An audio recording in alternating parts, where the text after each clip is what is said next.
Well, hello and welcome to our special programme focusing on Sheffield Wednesday. I'm Rob O'Neill, and during the next 30 minutes or so we'll be looking ahead to the Owls' next game against Ipswich Town and taking a look in behind the scenes here at Hillsborough. I'll be joined on the programme by the Wednesday boss Dave Jones, who looks ahead to that game against Town as he looks for that elusive first win of the season. We'll also hear their thoughts to defender Lewis Buxton, who's on the comeback trail after what has been an injury. Hit season for the fullback. He's now hoping that's all behind him. Lee Bullen's on the show as well, offering us an insight into his new book, No Bull. We'll be finding out what that's all about in just a few minutes as well. If that wasn't enough, my regular sidekick on Wednesday player John Pearson will be here talking about the Owls. Lots to look forward to. Don't go anywhere. The next 30 minutes are all Wednesday. Well, I'm here with John Pearson then. John, in your role as football in the community officer here. Yeah, well, this is my 9 till 5 job. I work with different groups of students during the week. This is the futsal course that we're running, the level 3s. It's a fantastic course. Obviously, they get to play futsal every 2 weeks in a competition up in Leeds, and it helps to keep them coming, and it's a really big reward for them. We'll talk a bit more about what you do when you're not doing the commentary, because that's what everyone obviously hears you. We don't have a chance really to chat about other things other than the match. By the time you join me, it's usually about 2 minutes for the kick-off, because he's got corporate stuff that he has to keep busy with as well. So you're a busy man on a Saturday. Saturday's a busy day. I invite the ex-players and get as many of them to come down as possible. And they usually do the half-time draw. They come and have a meal with us, and so there's myself, David Hurst, Laurie Madden. We have Mike Pickering filling in when people are away on holiday. So we've got a great set of people working down there. Busy man.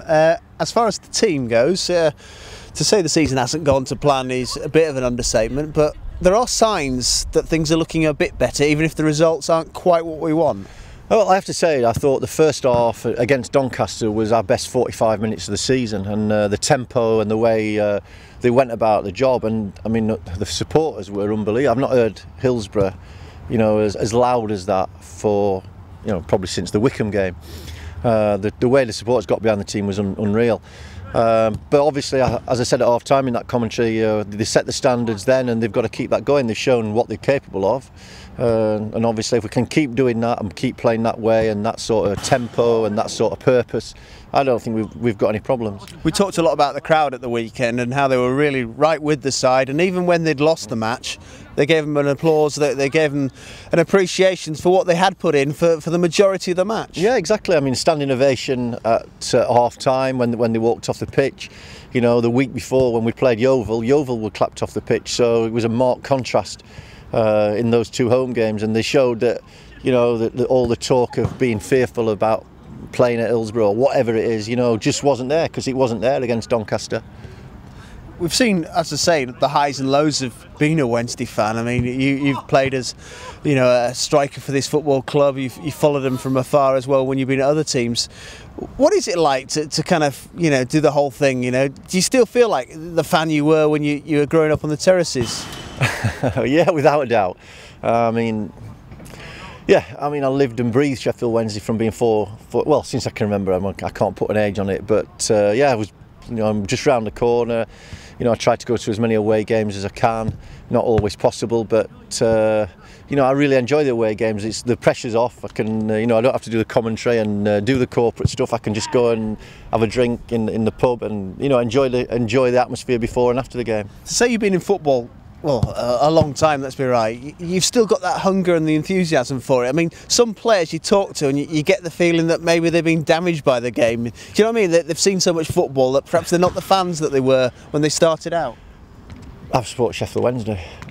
That's different. I did lose a little bit of contact. I mean, I think that when you go to another club, you have to sort of give your heart and soul to that club, because you are playing, you're professional, and you try to love every club that you're at as much as Sheffield Wednesday. But I suppose that's not possible. You support the club that you support, and as much as I loved playing for the clubs that I did play for, that sort of passion that burnt from being a child wasn't there. So I mean, that's only natural. You can only support one side. I I'm not one of those people who could change or, you know, go and support the glory boys or stuff like that. You know, you're Sheffield Wednesday through and through, and that's what you'll always be. Anyone who tunes into us, whether they're in America or Hong Kong or wherever it is, we get contact on the emails. You know, they all love the passion that you bring to the commentaries, and you know, we've heard you pull the plug out a few times over the years as well, because you really get in the moment, don't you? And you know, you can tell it means a lot when Wednesday score. Well, yeah, I mean, I was disappointed. I didn't want to do the commentary for the Wickham game because I'd rather been on the cop singing and enjoying the atmosphere, and the headphones really drown a little bit of that, so it doesn't always come through. But yeah, I get a little bit carried away sometimes when we score, and I think it's just natural. It's just how it is. You know, what we're doing the commentaries as a team, we try and, I think, you know, call it as we see it, really. And I think that honesty comes through, doesn't it? You know, the fans who are at home, they are relying on us to be their eyes and their ears. And you know, I think we do give a real true reflection. If they're playing well, like at the weekend, we'll call it that way, won't we? And if they haven't been so great, yeah, we do say that as well. Well, yeah. I mean, you've got to be honest and got to be truthful. I think the thing that you've got to do as a commentator, or you know, whatever my role is, that you've got to. If we're losing 5-0, I can't be going, well, I think we've been really unlucky today, you know. But I also think that you've got to be careful, you know, that I mean, there's nobody had more stick than myself when I was playing, so I know what it feels like, and I think it's very easy to be critical and to give people stick, and you know, I might make comments that the defence has perhaps not played so well, or you know, we've missed chances, or the crossing's not been to the standard that would have been expected. But I think it's really difficult to pick on individuals. Yeah, and that's because as well, I mean, sometimes as fans we are a little bit guilty of being a bit too, you know, I don't know, ecstatic about certain events, and then the other way we get a little bit too downhearted, and there's got to be a balance. And when you've played the game and been involved in the game, you realise that there are highs and lows, and you've got to kind of ride it a bit more even keel like. Exactly. I mean, you've got to realise that the highs last probably as long as the lows, and most of the time, you know, we're in the middle somewhere, and we've got to fight our way through what we're going through at the moment. We did it last season, and I mean, I wasn't at Brighton the other night, but listening to it, it sounds as though obviously really unlucky to concede last minute. But I think the last 2 games have shown that we are capable of putting a run together, and I think that first win will be, you know, it'll change things. Well, I'll tell you what, we'll talk more about those 2 games in just a moment, but first let's look back at the last 7 days. Wednesday, of course, started out against Doncaster Rovers, looked good for large periods of the game, but ultimately came away empty-handed, and then it was just a point against Brighton, a last-minute goal, getting Brighton that draw. It's a Yorkshire derby here at Hillsborough as Sheffield Wednesday go in search of their first league win of the season. It's their worst start since the 1999-2000 campaign. Tricky character, Antonio. He does well to get the ball across. It's missed by Rob Jones. Well played by Paul Keegan.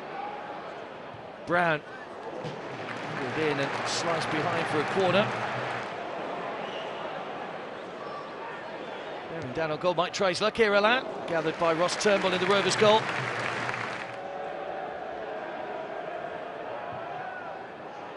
Over comes the corner now, the header down. Wednesday coming forward again, plenty back here for Rovers. All the way to the back post, Nihu heads it back, and Jones heads up from almost under his own crossbar. Alain there with him as well, McPhail might not need him. Curl ball into the centre again, Lear's header, good save by Turnbull. Gets to the byline, he's done well, Makeda. 1 too many touches maybe. The overlap here from Coppinger. Right the way across to Makeda! He's done it again. 2 goals last week against Nottingham Forest, and Federico Makeda puts Doncaster Rovers in front. Doncaster free kick, just a few more seconds off the clock. It's driven in low this time, and the shot back across goal. Trying to get to the byline, it's good defending again by Coppinger, and there goes the full-time whistle. It's another defeat for Sheffield Wednesday, but it's a big win for Doncaster and Paul Dickov. Their first win in 7 in all competitions. Strains of Sussex by the Sea welcome Brighton and Sheffield Wednesday onto the field. Brighton were beaten for the first time in 7 league games at Ipswich on Saturday. Sheffield Wednesday still searching for their first win of the Sky Bet Championship season. Brighton won this corresponding fixture last season 3-0, and Ashley Barnes is in here. This is a great chance for Brighton. Barnes, and Kirkland does very well. Still not clear. Now it is. Kirkland just hacks it away. Well, Barnes' touch just there allowed Kirkland the time to get in and get it away. He's going to have to wait for support. Here it comes with Bruno. And a shot from distance might be on here. It's drilled towards goal. Kirkland dives down on it. Ward slides a brilliant pass through to Loire. Barnes in the middle if he can find him. Loire still going. Goes down. No penalty. Referee says play on. It's Loire up against Lewis Buxton. The Brighton player felt he was fouled. Not quite sure where that one was landing. This is Jeremy Allan. Fryatt in the middle. Nice turn. Good finish. Matty Fryatt on loan from Hull. Starting a game for the first time this season and scoring for the first time since April 2012. Lovely finish past Cusack. Loire has seen a lot of the ball. This is Kemi Augustine. Plays it across for Barnes. He's on his own on the penalty spot. Can he get the shot on target? Loire taking on the defence for the umpteenth time. Cross is cleared out to Andrews. Time is running out for Brighton to get something from this. Just going to have to get it into the mix-up. And it comes in towards Ward. Played across. Andrews is there! Keith Andrews equalises in the 89th minute for Brighton. He was crossed in towards Ward, who leapt well, and then Andrews arrived unchecked. Looks as though Keith Andrews' goal might be enough to earn Brighton a point. Indeed it is. The referee blows his full-time whistle. Matty Fryatt's goal just before half-time, but Sheffield Wednesday in front. But Andrews' intervention late on makes it Brighton 1, Sheffield Wednesday 1. Welcome back then. So there was the action from Wednesday's last couple of games. As you can see, little lapses of concentration though have just cost us dear. We've done well, but football is about doing it for 90 minutes or 94 or whatever the clock says. You've got to stay there and be composed and concentrate every moment. Well, I think without a doubt, you take the last 2 games into isolation and look at those 2 games on their own, you know, they're really good games, you know, but because of what's gone on before as part of the season, you're thinking, you know, we're desperate for that win. Whereas, okay, I think that you can play poorly in games and win, but you can also play well and lose, which I think we did against Doncaster. So as I said before, the performance, if you perform week in and week out like we did against Doncaster, you're going to win more games than you're going to lose. And like I said against Brighton, I wasn't at the game, so I can't judge that. But it sounds as though we continued in the same sort of fashion. You know, slightly different personnel. There comes one of the futsal balls. I'll get rid of that. Bit of action for us. But it sounds as though, you know, we stuck to our task until the last minute. The ball's coming from a foul throw, you know, but again, it's gone across our area a couple of times. Dave's spoken about it as well in the interview we'll hear a little later in the programme. You know, as good as you've done, it's still those little moments that can make the difference. Yeah, the little moments all add up during the season, as I keep saying, you know, and individual games, take them on their own. If you just said before the game, you know, would you accept a draw at Brighton? Yeah, we would have accepted a draw at Brighton. Would we have accepted a lose at home to Doncaster? Probably not, but that performance you would have accepted, because 9 times out of 10 I think that performance gets you a win. So yeah, lapses in concentration or whatever you want to call it, you've got to cut them out as much as you can. You look at the players' reaction after the goals have gone in as well lately, and I think that says a lot about the togetherness, which people might question. I think it says how much it's hurting the players right now, that they're putting shifts in but not getting their rewards. Yeah, I mean, both goals have got to hurt all the players. Firstly, because they're playing really well at home against Doncaster, and there's no way that they deserve to lose that game. You know, so and then you think, then it goes through your mind, you know, oh, everything's against us and the world's against us and all that. But you've got to get that out of your mind as well. And then last minute at Brighton, you've got to start again, and that's about character, how well you bounce back from those 2 massive setbacks. Over the course of the 90 minutes, it sounds like 2 very different performances. Clearly we felt for large periods against Doncaster we were the dominant team and we had the chances. Then at Brighton it was more of a back to the wall job where you have to defend for large periods, but you expect that away from home, and against a side like Brighton, probably before the game we would have taken a point. Well, exactly. You know, like you said, 2 different performances. You go to Brighton and you snatch a goal. Great goal, Matty Fryatt, so that's pleasing that he's opened his account. You know, so that'll give him confidence. So, but again, all we can keep going back to is at the end of the game, you know, you've come away with 1 point out of those 2 games, and that will hurt. So we've got a great opportunity Saturday against Ipswich, who obviously went 3 goals. Well, was it a 3-goal lead into the second half, and then 4-1 up at one point, weren't they? So they got a 3-goal lead, and now, you know, so both managers will be going, we've got to, you know, they've both had setbacks, and it's how they respond and what they do next, and Saturday's vital. It is, and you've got an international break after that as well, so I'm sure that collectively the group won't want to have that long break with that monkey on the back still. No, there'll be nothing better than having that break with the first win of the season, and I'm sure that's what they'll all be set out to do. OK, well, let's hear the thoughts of manager Dave Jones then as he looks ahead to the game against Ipswich Town as he seeks that elusive first win. You just think that they're just ready for takeoff though? That one that's what we feel. And we feel it's, you know,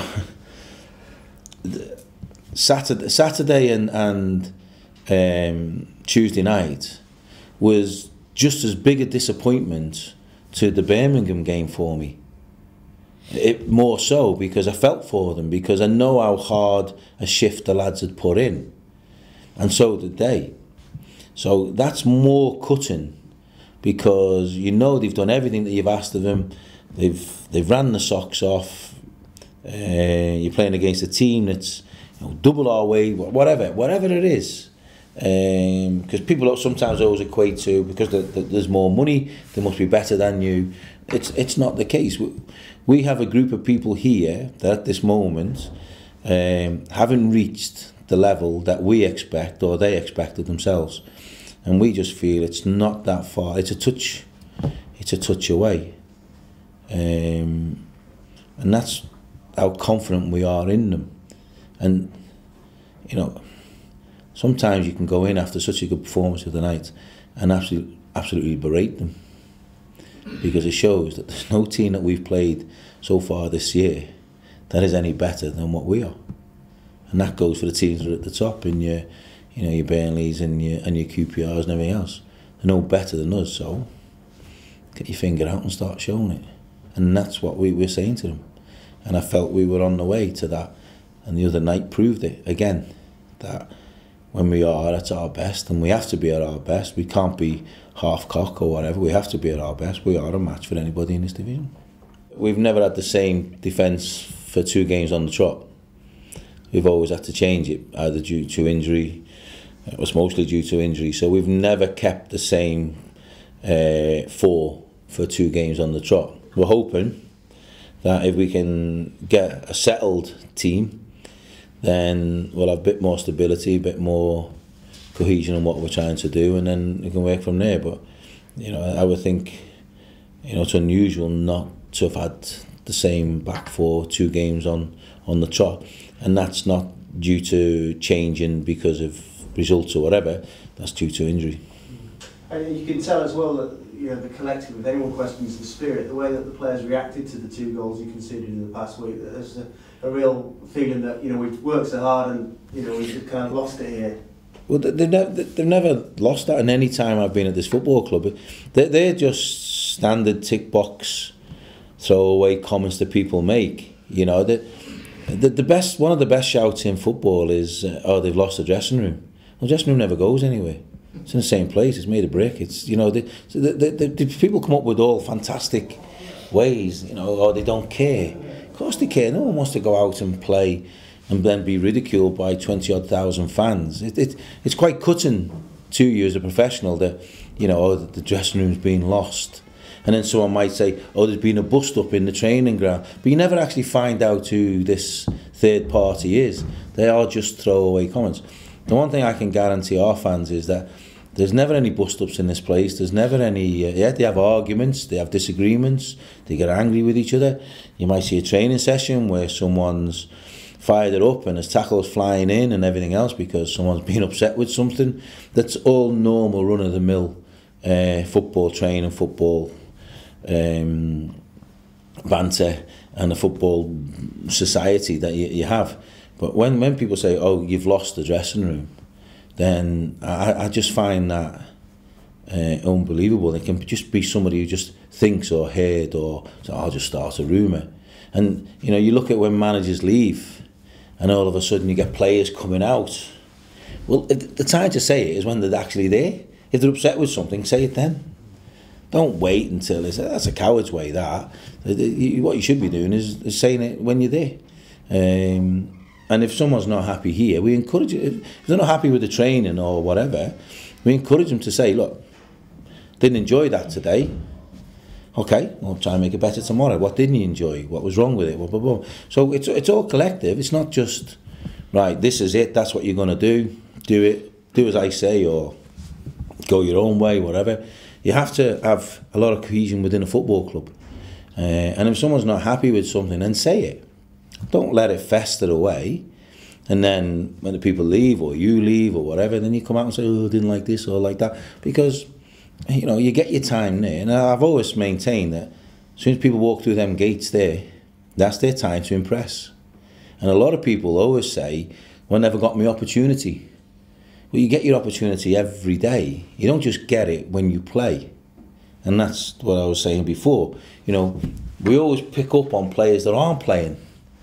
Pick up on the ones that are playing because they're doing it. And because someone's not playing, they always think then, oh, it's better because he's not playing or results don't go, we'll put him in.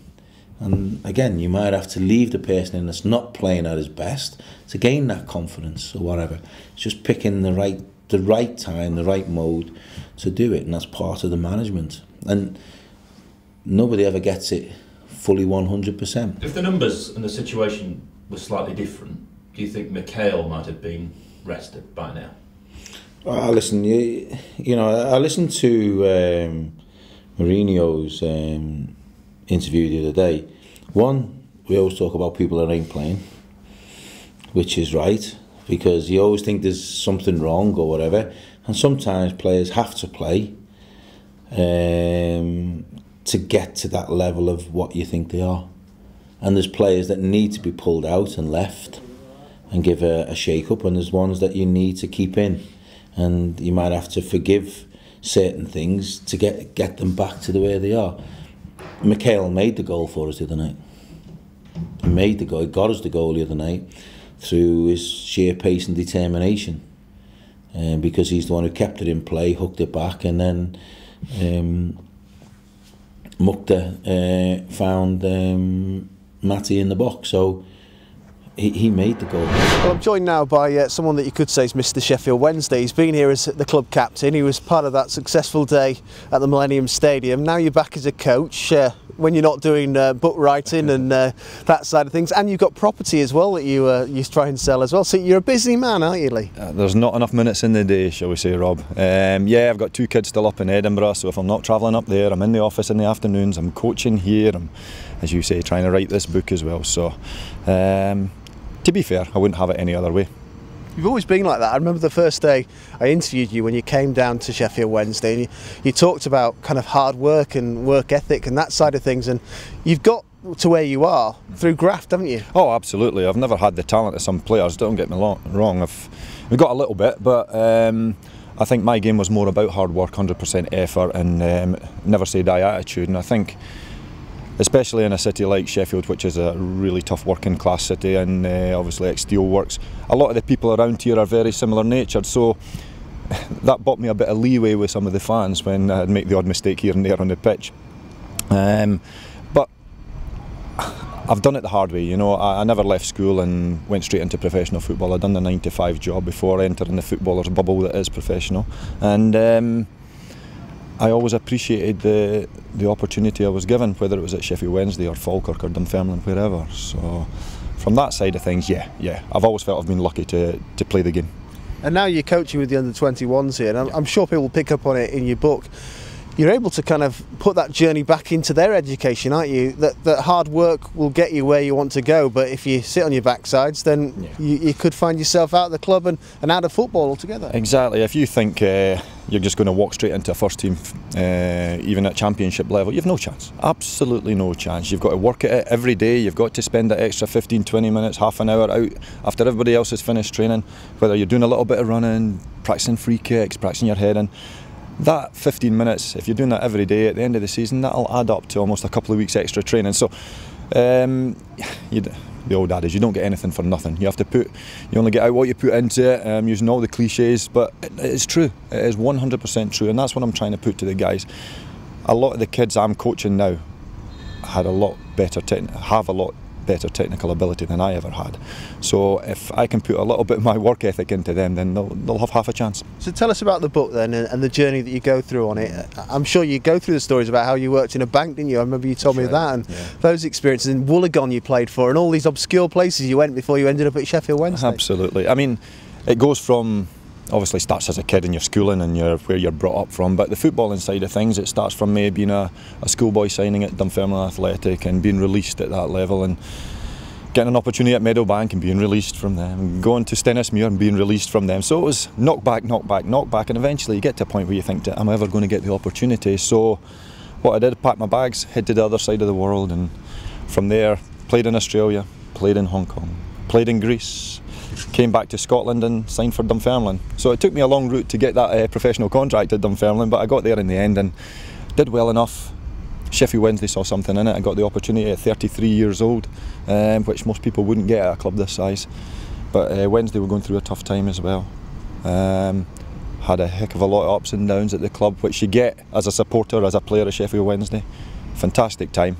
Went back to Scotland with Falkirk, finished off my playing career there and stepped into the coaching side of things. So it's got a lot of ups and downs there, but I'm hoping that a lot of the supporters will be able to appreciate this side of things, because it's not about gold watches and Ferraris or anything like that. I'm one of these guys that's done it the hard way, like everybody else is, going to their work, whether they're a bin man, working in office, whatever, working media.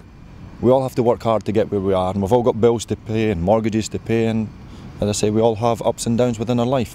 Was there a moment when you thought, actually I can do this? Was there anyone that inspired you to really believe in that dream? I think I got to that point when I was selected to play against England in Hong Kong. I mean, I think I must be the only player, Scottish player, that's played against the national team of England and never represented his country. So at that point, and going out there and actually doing well in the game, you suddenly think, you know what, I'm not as bad a player as I thought I was. And at that point you have this little dream that you might get an opportunity back in Europe somewhere, somebody will take a chance. And to be fair, Doug Ellis, who was part of the FA panel that day, actually approached me and asked me if I'd be interested in going back to England. I thought it was Aston Villa, but he pointed me towards Walsall. But even that, I went and trained with Walsall on the back of that one performance against England. And again, things don't stop from there. You go back and you realise your dream of playing in the Scottish Premier League as a kid growing up, and I got that opportunity with Dunfermline, all because of I took a gamble and went to the other side of the world and reinvented myself, got my confidence back as a footballer. Well, there's still much more to come from Bully, but right now we're going to bring you the views of Lewis Buxton. The Wednesday fullback is fighting fit again and raring to go. Yeah, it's been a frustrating season personally, and as a team it's been frustrating as well, but hopefully we can turn a corner starting Saturday. But feeling good now? Yeah, I feel okay. I feel like I need to get into the swing of things, play a few games, and get a bit more training under my belt before really feel sharp. But the only way I'm going to get that is through playing games. You've been in this position before, you've experienced it numerous times, been down the wrong end, not where you want to be, but the manager seems quite confident, convinced actually that you will turn this round. Do you feel that in the dressing room? Yeah, definitely. I mean, it's still early days, obviously it's not great, we haven't won a game yet, that's not a good thing, but everyone seems confident, and we're confident as a group, the staff, all the players, that we will turn things around, and we've got plenty of time to do that. Do you beat yourselves up about it though, the fact you've not won yet? Yeah, I mean, everyone gets down, after games and that, when you think you should have won games. There's games that have gone past, like the Millwall game, and even Tuesday, where we let a late goal in. So, you do get do beat yourself up a bit about it, but that's football. You just got to get on with it and focus on the next game. What kind of a difference do you feel the additions have made? Roger Johnson, Steve McPhail, and more latterly Fryatt. Yeah, I mean, Roger and Stephen bring a lot of experience. Stephen's very composed on the ball, and Roger's a natural leader at the back. So they're definitely gonna strengthen us, and the more the team gels together, I think the better we get. And then obviously Matty's come in, trained well, and scored in his debut, so that was a good start also. The back four needs to be settled, doesn't it? The manager's been talking to us about that this morning as well, saying that he's not been able to name the same back four twice this season. Yeah, I didn't realise that, but yeah, that's a massive thing.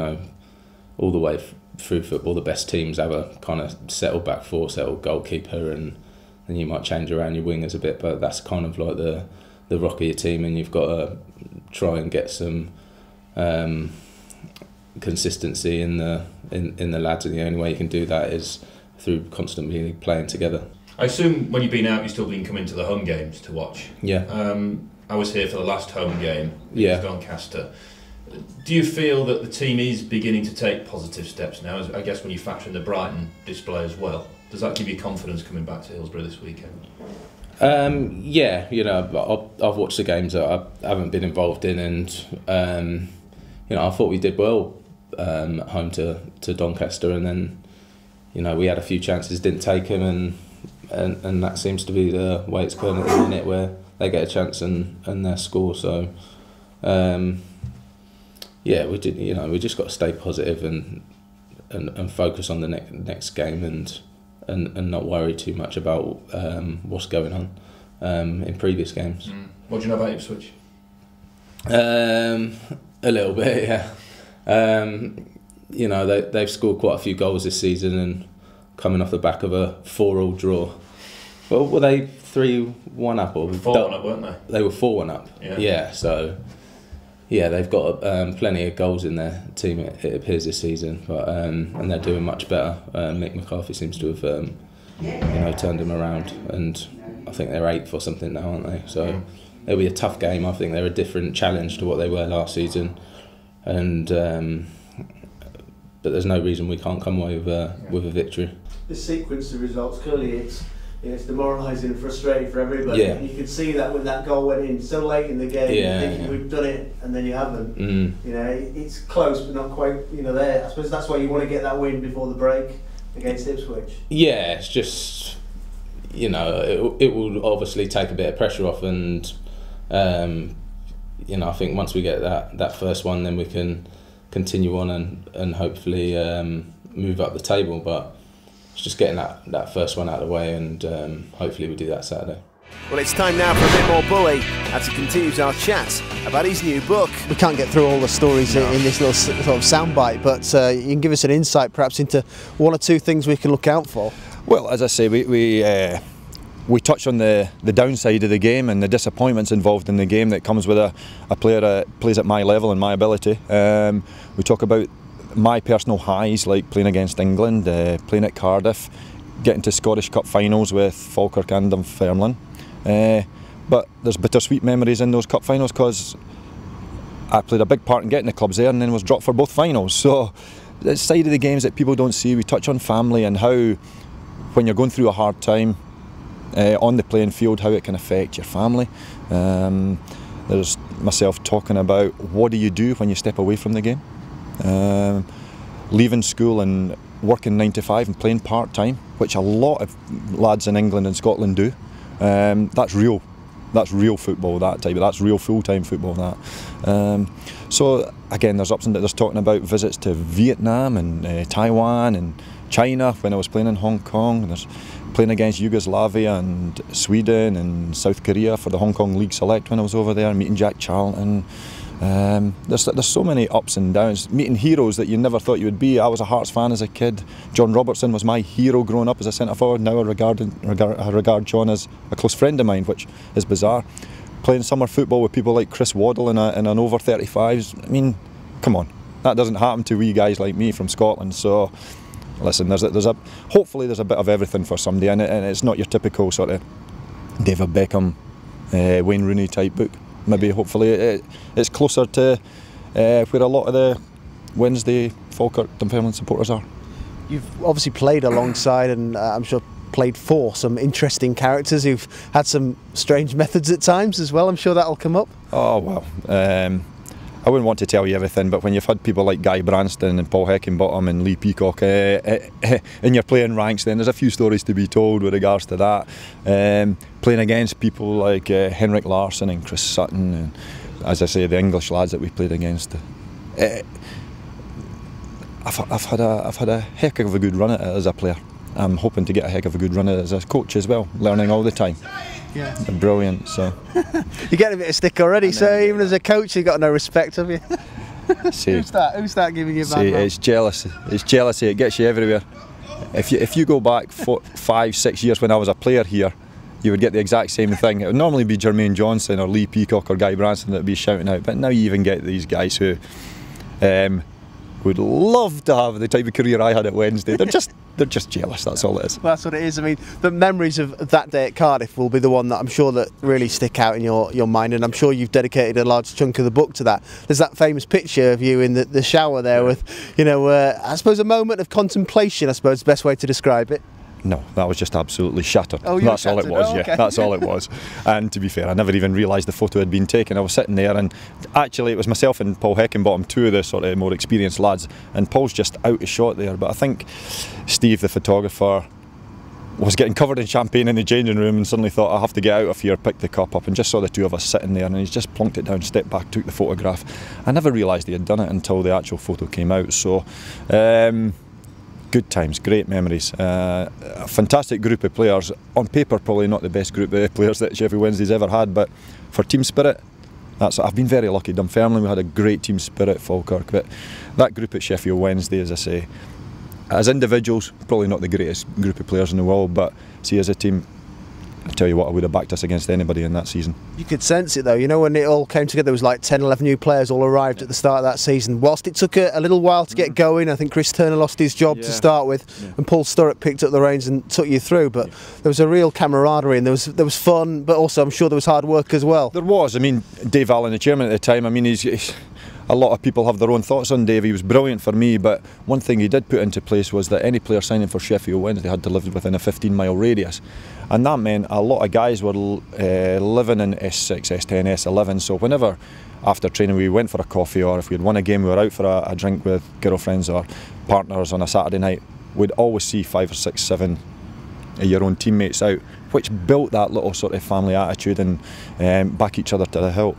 And I think that helped us through, because we went through a rough time just before the end of that season, and we had to go to Hull, what was it, the second last game of the season, to get a victory to ensure we're in the playoffs. And I think that type of team spirit dragged us through. It was wobbling. great. Well, I remember going to Hartlepool, we got slaughtered up there, didn't we? Yeah, we took an absolute pounding on the day. It was a soaking wet night, and things just went bad from us, and we put a heck of a lot of pressure on ourselves. And God, I feel sorry for the supporters of this football club, because we did put them through it that year. We put them through it all the time. So they stuck with us, and they had a great day out at Hull, which led to 2 great days against Brentford, and then the ultimate day down at Cardiff. And again, you don't do it the easy way, do we? We take it to 8 minutes to go. And listen, read the book. I'm telling you too much about it. You are. The other thing I want to just ask you very quickly about was the fact that I think you played every position, didn't you, for the club, including in goal, and we won that game. And that was it Frank Simic, when I think they'd scored and everyone was getting all excited for Millwall, and then it was disallowed and we went down the other end and scored. We won that game, and I had a clean sheet. You can't forget the clean sheet side of things. So yeah, listen, it was a 6-point game for us. Paul Sturrock decided to go with a positive. He left the goalkeeper off the bench and put an extra striker on the bench just in case we needed to go for it. And sod's law, David Lucas, I feel sorry for the kid, because this story comes up so many times, and it's a nightmare for him to hear over and over. But he's gone down, twisted his knee about 10 minutes before half time, so I've gone in net. Thank goodness I only had 10 minutes to put up with the Millwall fans behind me. At least the whole second half I had the Wednesday fans behind me. But as you say, corner swung in, about 15 bodies on top of me, ball goes straight into the back of the net. Millwall, 10 of them celebrating in the corner because it was such a big game for them as well. Referee gives a foul against them, we put the ball down, run it up the park, and I don't know what was more surprising, Frankie Simic scoring a goal or me keeping a clean sheet. It was unbelievable. It was the worst goal you've ever seen in your life, but could have been the biggest goal for us that season in survival. Yeah, I mean, after the highs of Cardiff, it was all about survival that next season, wasn't it? And I think, you know, we brought a couple of players in, Dion Burton and Marcus Tudgay came in, and they made a big difference. But being part of a side that survived, you know, in that championship, you know, that was an achievement as well, wasn't it? The Championship's the toughest league, in my opinion, in the world. When you look round it, nobody can guess who's going to get promoted, who's going to get relegated in that league, and it's proven that again this season. I mean, 2 or 3 wins shoots you straight up the league, 2 or 3 defeats shoots you down towards relegation, and that season was 100% all about survival.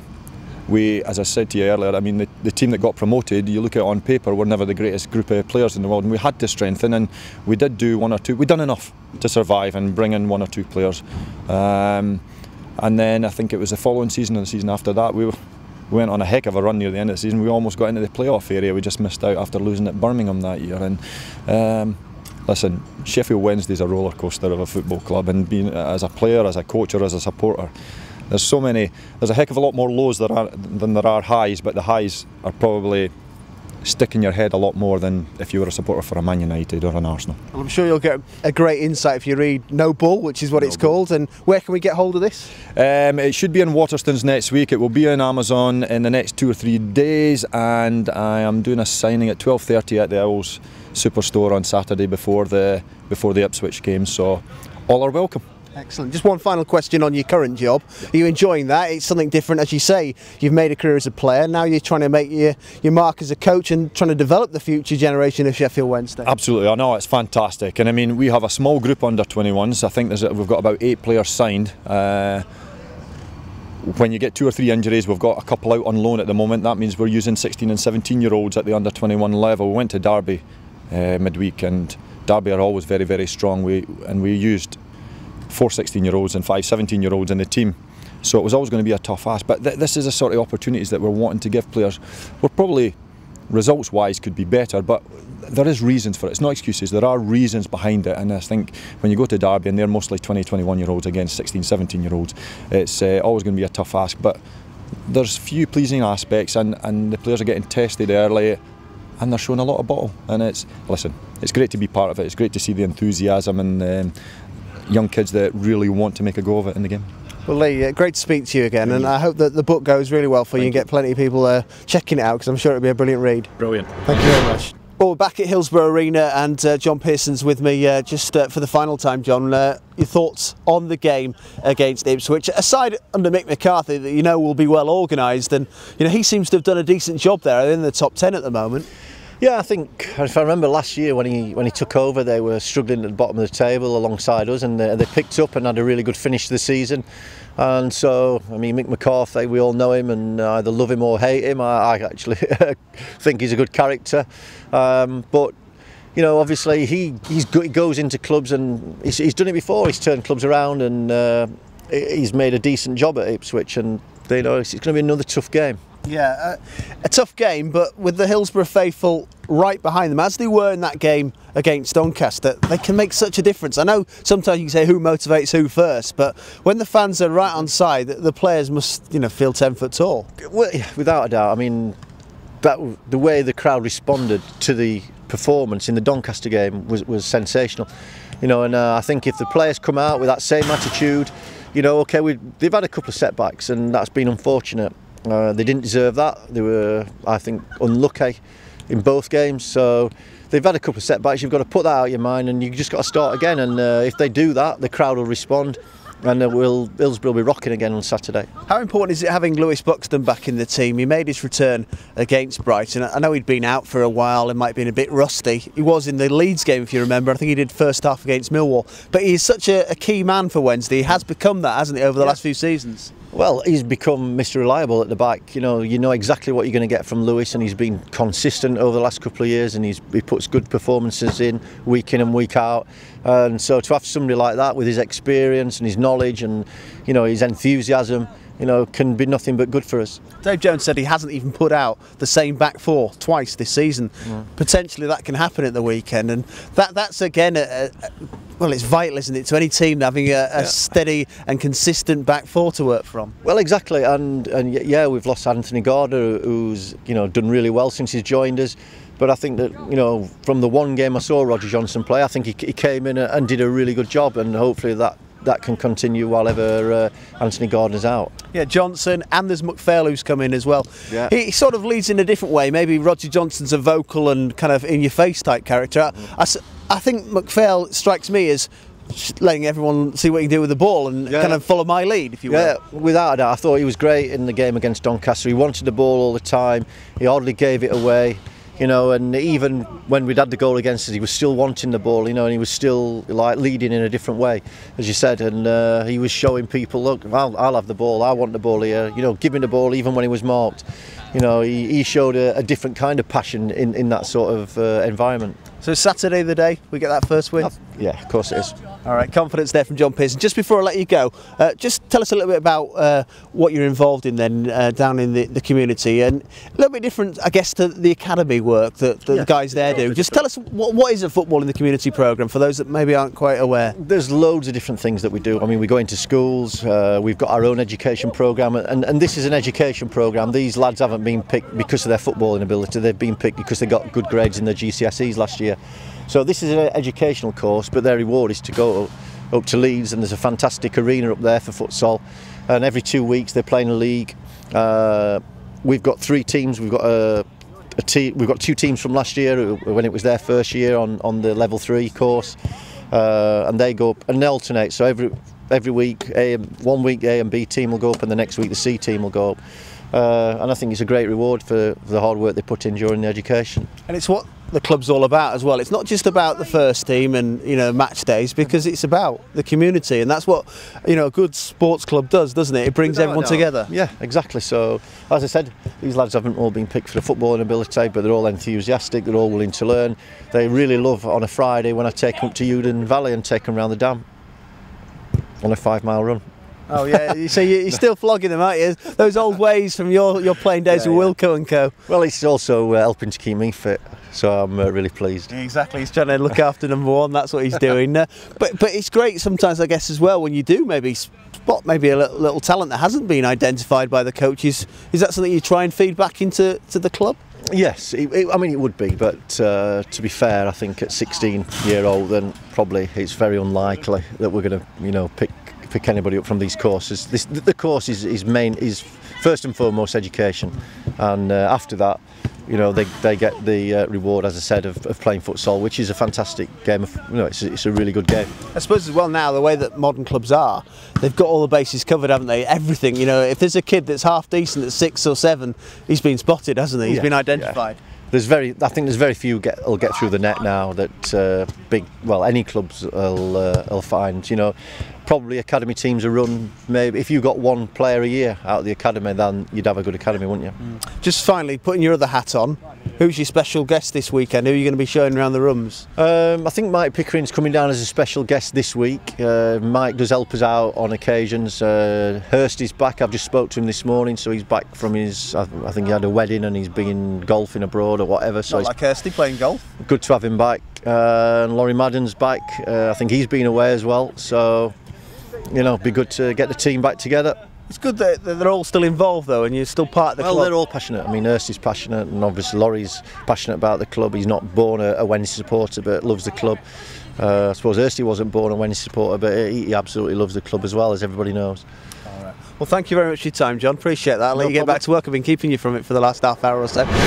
Well, I'll be back here on Saturday afternoon with live commentary of Wednesday against Ipswich Town as the Owls look to back those 3 vital points. Make sure you join us for all of the build-up from 2:30, and then it's kick-by-kick commentary with myself and John Pearson from 3. We'll see you then.